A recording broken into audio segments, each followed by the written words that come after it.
Satyabhama Institute of Science and Technology, Chennai.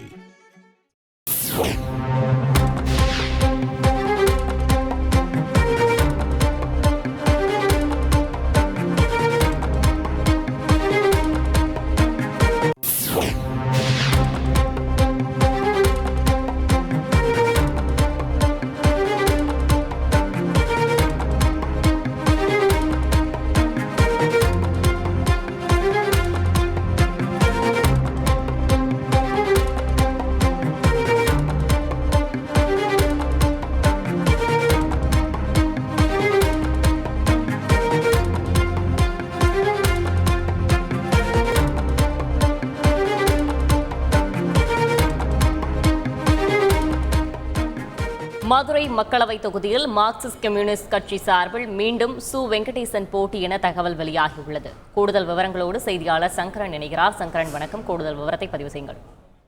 வணக்கம். திமுக கூட்டணியில் Marxist communist கட்சிக்கு 2 மக்களவை தொகுதிகள் ஒதுக்கப்பட்டன. ஒன்று மதுரை, மற்றொன்று திண்டுக்கல்.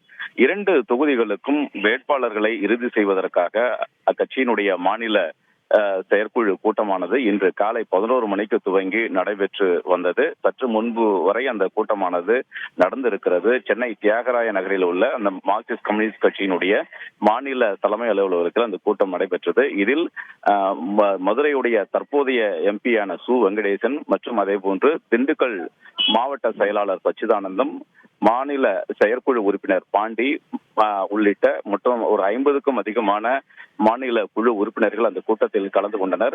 இந்த கூட்டத்தில் 2 தொகுதிகளுக்குமான வேட்பாளர்களை யாரை நிறுத்துவது, யாரை நிறுத்தினால் எளிதில் வெற்றி பெற முடியும் என்பது குறித்து முழுமையாக கட்சியுடைய மாநில செயலாளர் பாலகிருஷ்ணன், முன்னாள் மாநில செயலாளர் ராமகிருஷ்ணன் உள்ளிட்ட முக்கிய நிர்வாகிகள் ஆலோசனை நடத்தினர். இந்த கிட்டத்தட்ட ஒரு 4 மணி நேரத்திற்கும் மேலாக நடந்த இந்த ஆலோசனை கூட்டத்திற்கு பிறகு வேட்பாளர்கள் இறுதி செய்யப்பட்டிருப்பதாக தற்போது தகவல் வெளியாகி இருக்கிறது. மதுரை மக்களவை தொகுதியில் மீண்டும் தற்போதைய எம்பி சு வெங்கடேசன் களம் காண்கிறார். அவர் மதுரை தொகுதியில் மீண்டும் போட்டியிடுவார் என்பது உறுதி செய்யப்பட்டிருப்பதாக தகவல் வெளியாகி இருக்கிறது. அதே போன்று திண்டுக்கல் மக்களவை தொகுதியில் அக்கட்சியினுடைய மாவட்ட செயலாளர் திரு சச்சிதானந்தம் போட்டியிடுவார் என்று தற்போது தகவல்கள் வெளியாகி இருக்கின்றன. பாலபாரதி உடல்நிலை சரியில்லாத ஒரு சூழலில் அவர் இன்றைய நடந்த அந்த கூட்டத்தில் கூட கலந்து கொள்ளவில்லை. மற்ற அந்த போட்டியில் இருக்கக்கூடிய மாநில செயற்குழு உறுப்பினர் பாண்டி, அதே போன்று சச்சிதானந்தம் உள்ளிட்ட பலர் கலந்து கொண்டனர். இதில் வேட்பாளராக சச்சிதானந்தம் தேர்வு செய்யப்பட்டிருப்பதாக தகவல்கள் வெளியாகி இருக்கின்றன.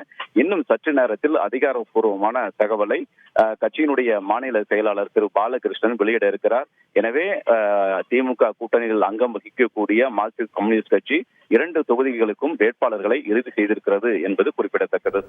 விவரங்களுக்கு நன்றி Sankaran. Satyabhama Institute of Science and Technology, Chennai.